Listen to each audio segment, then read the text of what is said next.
Quand c'est limité à 50 en ville, il fallait pas rouler à 55.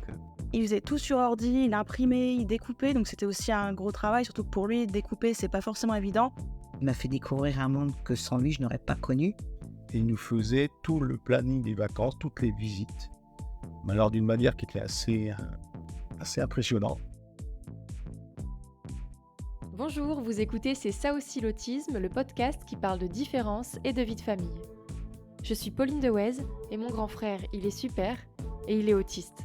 Moi je ne le suis pas, mon autre frère non plus, mes parents non plus, alors forcément ce mélange ça donne un quotidien un peu particulier. Parfois c'est difficile de vivre ensemble avec des fonctionnements différents, mais parfois c'est génial. Et c'est de ces moments-là qu'on va parler ici, de ces moments qui resserrent les liens et font les bons souvenirs. Parce que les bons moments, c'est ça aussi l'autisme. Dans ce podcast, je fais ce que j'ai toujours voulu faire étant petite. Aller voir comment ça se passe chez les autres.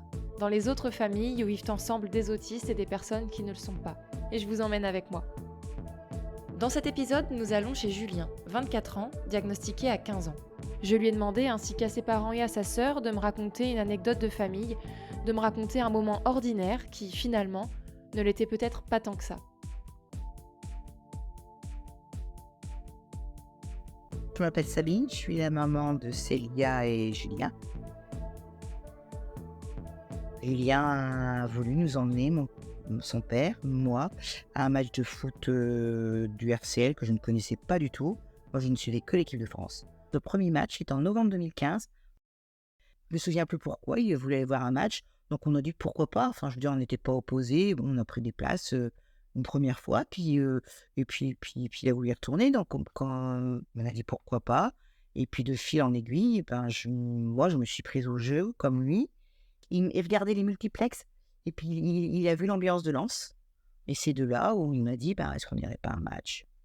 Comme on était surprise à l'époque qu'il nous le demande, parce qu'il nous en avait jamais parlé avant. Et puis maintenant, on est abonné pour la 3e année. On y va, donc on a fait les 17 matchs. Et dans la famille, la plus accro, devinez qui c'est? C'est plus Julien, c'est maman, Sabine, et c'est moi. Il m'a fait découvrir un monde que sans lui, je n'aurais pas connu. Et maintenant, je suis à fond dedans, plus que lui, quoi. Je l'ai dépassé. Je connais tout, je suis tout. On a vécu une saison formidable cette année. J'en ai des frissons. Et donc maintenant, voilà, pour moi, c'est ma bulle d'oxygène. C'est devenu ma bulle d'oxygène. C'est un bonheur de vivre ça avec mon mari et avec Julien. Et je dis merci régulièrement.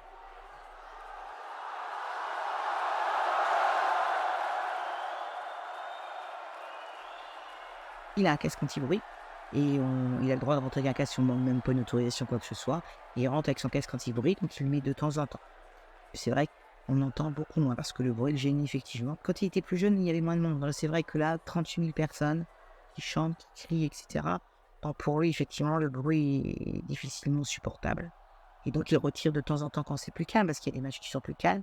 Mais quand c'est des matchs à grosse ambiance, donc là, il met son casque. Quand il y a un but, il crie. Il retire son casque, il crie et il saute et on s'embrasse. Et c'est aussi ça, aussi le plaisir de pouvoir...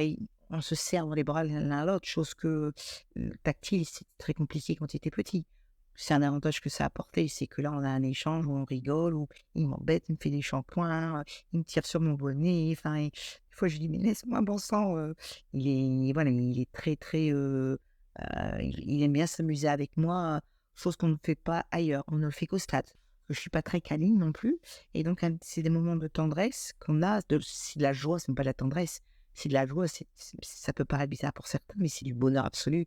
Quand il y a un but et qu'on sait qu'on va gagner, alors Julien exprime ses émotions maintenant, mais pas de cette manière-là. C'est des moments que je n'aurais pas vécu autrement avec Julien.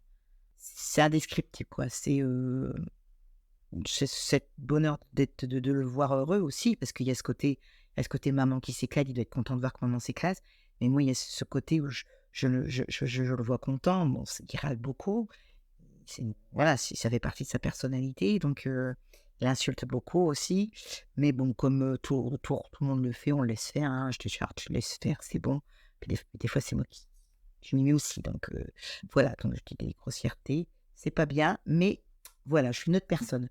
À Lens, quand le match on est bon plein dedans, même Julien, voilà, on est à deux, on est là, on s'éclate. Et c'est incroyable de vivre ça avec son fils, quoi. Et avec mon mari qui est beaucoup plus calme. Et non, c'est moins marrant. C'est moins marrant. Voilà, je le dis ouvertement. C'est plus marrant avec Julien qu'avec Gérard à Radio Foot.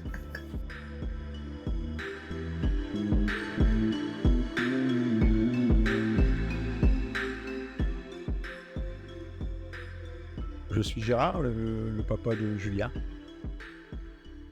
La planification des vacances, c'était quelque chose. Quand on partait en vacances, en fait, Julien donc, nous demandait la région où est-ce qu'on partait. Et il nous faisait tout le planning des vacances, toutes les visites. Mais alors d'une manière qui était assez impressionnante.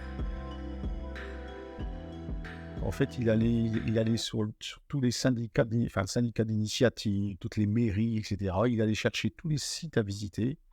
Il récupérait les horaires d'ouverture, les prix d'entrée, les jours où il fallait éviter parce qu'il y avait trop de monde, les kilomètres qu'il y avait par rapport au gîte. Chaque site était préparé sur une carte. Et il nous faisait un diaporama avec présentation de tous les sites. Donc, il allait chercher des films, souvent la ville ou le syndicat d'initiative ou ce genre de choses. Les offices de tourisme font des petites vidéos sur... Donc, il récupérait ces vidéos. Il nous les présentait sur un diaporama, etc. Donc, on connaissait déjà le site avant d'y aller quasiment. Après ça, il nous sortait le tableau avec tout ce qu'il y avait à voir sur le site, le temps, la durée des visites, le péage pour aller sur le site, s'il y avait un péage, enfin, tout était mis. Et puis, pendant 2 heures, on passait notre temps à regarder toutes les brochures. Et de là, il nous faisait un vote. Donc, il allait sur un site qui savait gérer des votes. Donc, il nous faisait chacun prendre une tablette, un téléphone ou autre, et on votait pour les sites qu'on voulait visiter. Et lorsque tout ça a été fait, il nous sortait le résultat du vote. Et après, c'était ça qu'il fallait faire.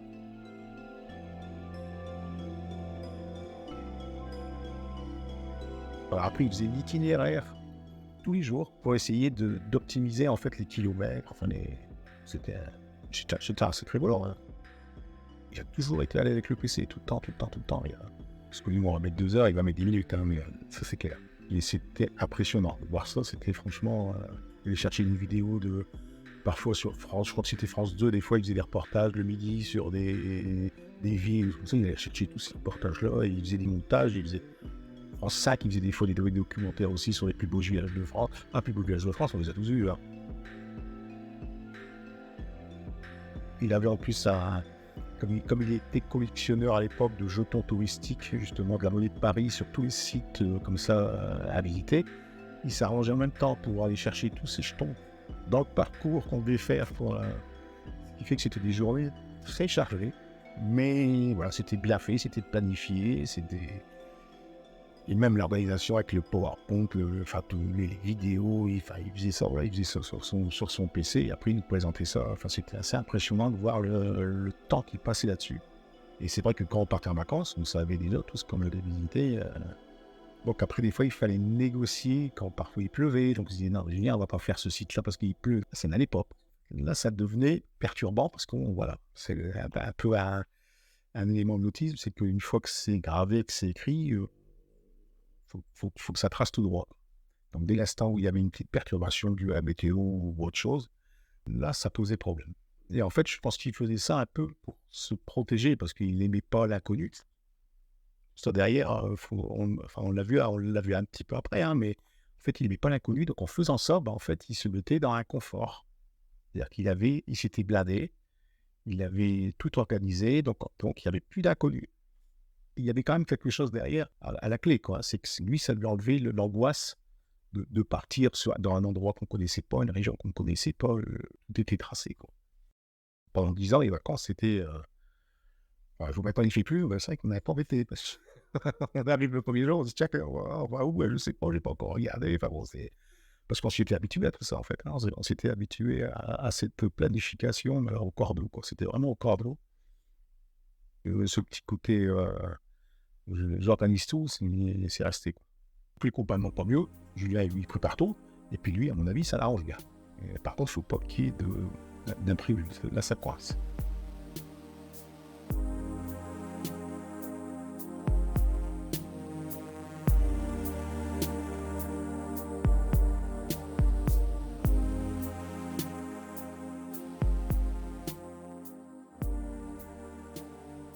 Je m'appelle Célia et je suis la petite sœur de Julien.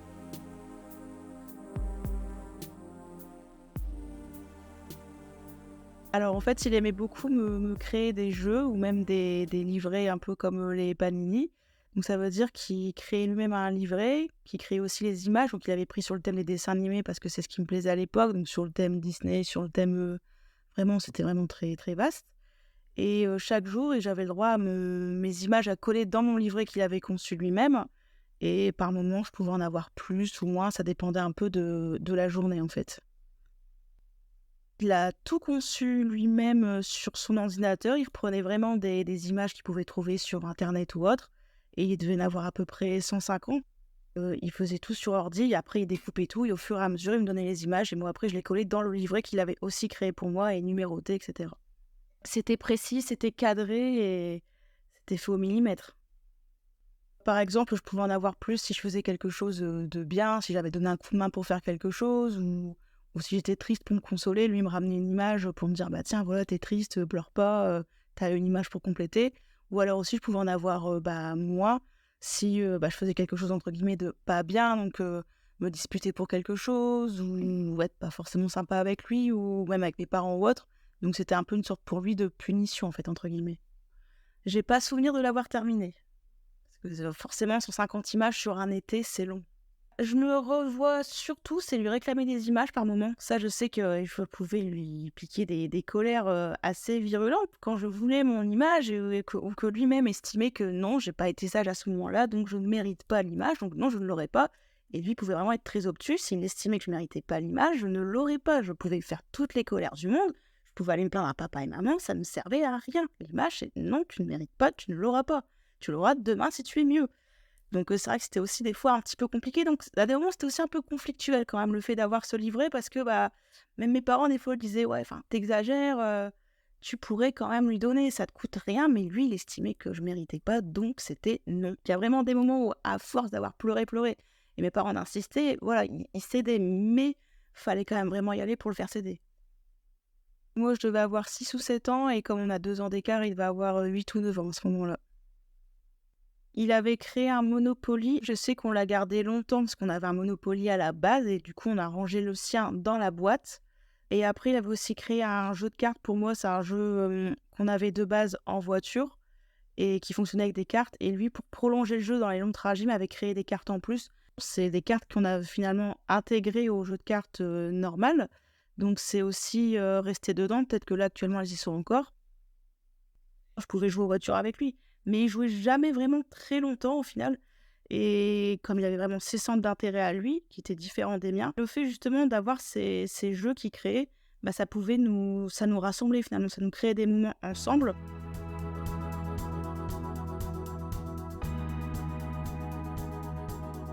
Il faisait tout sur ordi, il imprimait, il découpait, donc c'était aussi un gros travail, surtout que pour lui, découper, c'est pas forcément évident. Mais justement, il s'est appliqué pour que tout soit propre et bien fait, pour que je sois contente, pour me faire plaisir. Il n'y a personne qui a son frère qui crée un jeu ou qui crée un livret pour sa petite sœur. Enfin, c'est pas ce que font les autres frères et sœurs en temps normal. Donc c'est vrai que c'est quelque chose d'assez anodin, mais j'étais fière et contente de l'avoir. C'est sûr que tout le monde n'a pas ça, et au final, avec du recul, je me dis que c'est une chance en fait, et que c'était sa manière à lui de me dire qu'il tenait à moi et qu'il m'aimait, et au lieu de le dire, parce qu'il forcément il n'était pas très très tactile, donc au lieu de venir faire des câlins ou autre, il me faisait des cadeaux qu'il faisait lui-même. Et donc c'est ça qui est beau finalement. Et on se rend compte avec du recul des années plus tard.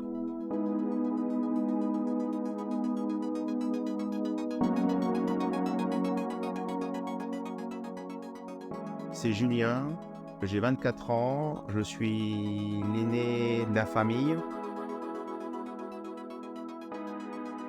Quand j'étais petit, mais c'est plus quand j'avais 2-3 ans, je faisais respecter le code de la route à mes parents parce que les feux orange, les feux rouges, tout le monde n'est pas forcément très respectueux, voilà. Et donc quand ils passaient ne serait-ce qu'au feu orange, je me mettais à pleurer en fait. Et ce qui veut dire qu'il devait piler à chaque fois pour pas que je pleure dans la voiture, parce qu'après il fallait me calmer, quoi. Bon, normalement ça passait assez vite. J'étais choqué, quoi. J'étais vraiment choqué parce qu'on respecte pas la loi, les parents respectent pas la loi. Comme on m'a appris, on passe au feu vert, bah, du coup, le feu orange, même si il démarre, bah, non, c'est pas la règle, quoi. Donc, bah, je m'étais affleuré. Après, un petit peu plus tard, c'était la vitesse. Quand c'est limité à 50 en ville, il ne fallait pas rouler à 55. Et à la fin, ils n'avaient plus de points sur le permis quand on était rentré à la maison. Parce que oui, les excès de vitesse, je les additionnais, donc c'est pas pour autant des délinquants, donc bien sûr, mais ça les agaçait un petit peu. Mais bon, quand j'étais petit, ils pouvaient pas dire grand-chose. Au début, ils ralentissaient, mais après, ils en avaient un peu marre, au fur et à mesure quand je commençais à, bah, grandir, quoi. Voilà, on m'expliquait que, entre, le code de la route et comment on roule réellement, bah, il peut y avoir des petites différences, parfois, plutôt souvent, mais j'aimais bien être sur l'autoroute et par contre, ce que j'aimais pas, c'était les virages. Au niveau de la ville où j'habite, il y a vraiment un gros virage où il faut quasiment faire, allez, un 260°, quoi, un tour à 3/4. On surnommait ce virage le manège et en fait, comme je supportais pas le fait que ça tourne, bah, je pleurais aussi dans le virage. Et après, je me calmais dès que c'était fini. C'était un mauvais moment, toujours le même virage. Encore heureux, c'était pas tous les jours, parce que sinon, à mon avis, ils auraient dû prendre une autre route. Mais... Alors, le code, pour moi, ça n'a pas été très compliqué. Je l'ai passé en moins d'1 mois. Après la conduite, en fait, quand j'étais plus jeune, j'aimais bien tout ce qui était associé à la voiture. Donc, j'avais un volant et je conduisais avec des simulateurs. J'avais quand même des difficultés niveau motrice pour passer le permis. Donc, ce que j'ai fait, on m'entraîne à passer les vitesses, voilà. Et après seulement, j'ai fait ma conduite. Je l'ai eu du premier coup en 20 heures pile. Ça va faire 4 ans que j'ai mon permis. Maintenant, je fais pas mal de kilomètres et bah, au niveau du respect du code de la route, voilà, il est correct, mais il est pas scrupuleux, quoi. Voilà. Maintenant que chacun a raconté le souvenir de son choix, direction le salon pour en parler tous ensemble. Allons-y, voyons comment va réagir le reste de la famille.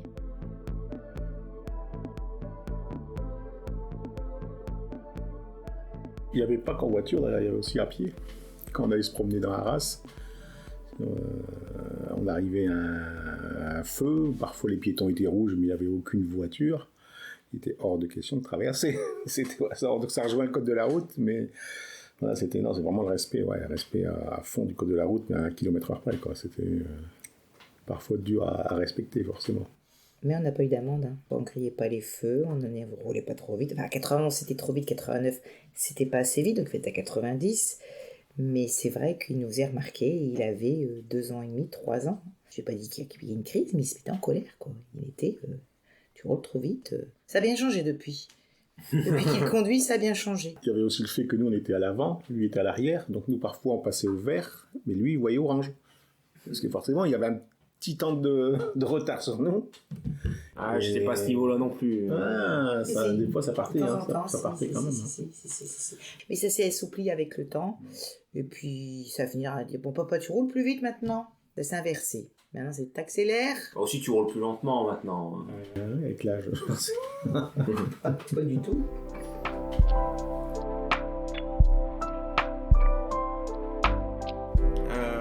Quand on est au stade, on s'amuse, c'est un moment, on va dire, à nous pour décompresser de la semaine. Comme on dit, tout ce qui se passe et se dit au stade reste au stade. C'est ce que j'ai dit, notamment les gros mots. Hein. Voilà, notamment, oui, certains gros mots qui peuvent arriver parfois comme ça, sur la qualité de l'arbitrage, où c'est parfois assez contesté, donc on n'hésite pas à le revendiquer, voilà quoi. Surtout toi, hein. Ouais, enfin, des fois tu t'y mets aussi. Oui, c'est vrai, mais beaucoup moins que toi quand même. C'est des émotions. Beaucoup d'émotions positives. Bon, des fois, quelquefois, voilà, en fonction de la tournure des événements, forcément. Mais c'est très fort émotionnellement, quoi.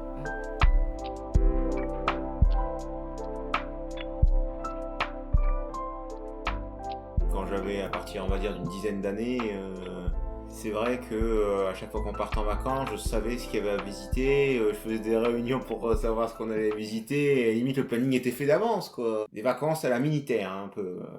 Cauchemar. Merci Seiya. Non, c'était le cauchemar. Tes réunions, elles duraient 1h30, 2 heures. Il fallait suivre Il y en du avait début deux. à la fin. Tu nous montrais tout. Parce que comme c'était bien noté, le plus beau village de France, c'était absolument un truc à visiter pour toi parce que des gens estimaient que c'était beau, donc on devait aller voir. Alors qu'en fait, c'était barbant comme tout. Et donc, il fallait noter après les choses qu'on voulait visiter. Donc, tous les trucs touristiques, je mettais niette. Et tous les trucs d'attraction, je mettais 5 sur 5. Et en finale, on n'en faisait même pas 50% en fait, hein. Sauf les lieux où on devait passer pour ces... Ils faisaient une collection de les monnaies touristiques. De Paris, oui. Voilà, donc ça, effectivement, c'était des lieux indispensables où on devait passer. On en a fait des kilomètres de rade. Mais on s'est quand même dit dernièrement, Julien n'a pas fait de réunion, qu'est-ce qu'on va faire en vacances cette année? Voilà la différence. On est en Voilà. vacances. Donc en Eh fait, ben, les on réunions, arrive- c'était bien utile, en fait. C'était utile. Avec du Bien recul, sûr, on s'en rend bien compte. sûr. mais- Avec Dieu, oui, c'était utile. C'était Bien sûr. peut-être un peu trop. C'était long à force, c'était long. C'est vrai que cette année, on s'est dit, zut, on va dans une région qu'on ne connaît pas du tout. On était en dessous de Toulouse et on s'est dit, bah là, une petite réunion, une préparation. Mais non, il l'a pas fait. Il est passé à autre chose. Non, on l'a fait un peu en freestyle et Oui. c'était bien aussi. Hein. Oui, on l'a fait sur place. Ouais. Mais c'était une tradition pendant plusieurs années, je sais plus combien, mais ça a duré Oh, bah, très au longtemps. moins 10 ans. Hein. C'était des moments, des fois, très folkloriques.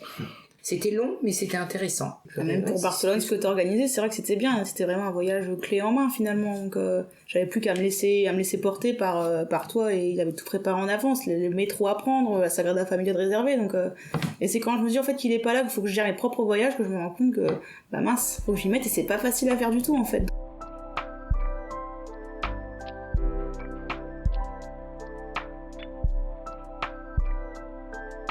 C'est vrai qu'on jouait pas mal aux jeux de société, quoi. Et donc, moi, j'avais fait ça dans un don à Panini. Je sais plus sur quel thème c'était. Les dessins animés en Ah, général. voilà, c'est ça. Ah oui, oui, Tu te oui. souviens maintenant? Ouais. Et que tu disais, je te donne des cartes, c'était sage. Un peu plus. Ouais, en fait, je jouais un peu le rôle de parent. Avec du recul, ça me surprend pas du tout.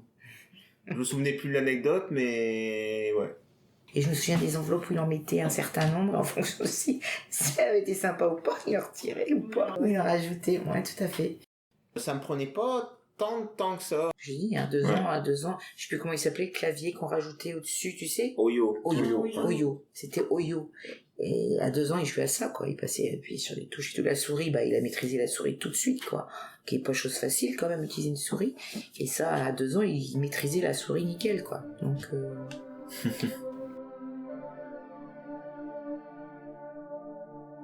Merci à Julien, Célia, Sabine et Gérard.